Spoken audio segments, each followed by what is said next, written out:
Today we are making the perfect Pina Colada. Smooth and frosty, no random ice chunks allowed. If you like a really coconutty flavored Pina Colada, you wanna grab yourself a bottle of coconut rum. Otherwise, you can just use some standard light rum.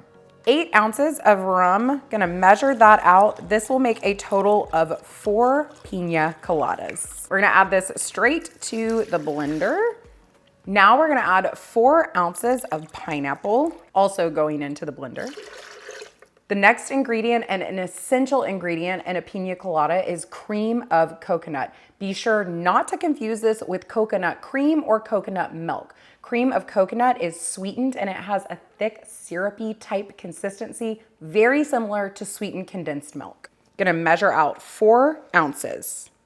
Now we're gonna add in 1 cup of frozen pineapple. Frozen fruit does truly amazing things for frozen cocktails. It helps to keep that consistency nice and smooth, not watered down.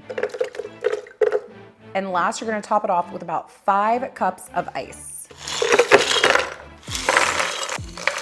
Now we're just gonna pop on the lid and take it over to the blender. Start the blender on low. Once it starts to look mixed up, you can crank it up to high.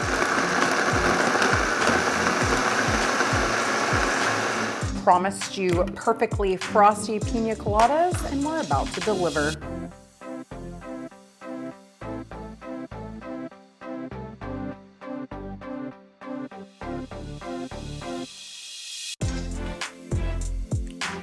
Now we're gonna add a little pineapple wedge garnish, a cherry.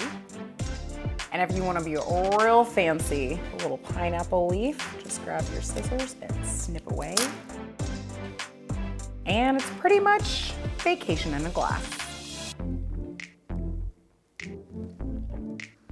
It's so perfect. If you're on the hunt for more summertime sips, be sure to check out my cocktails playlist next.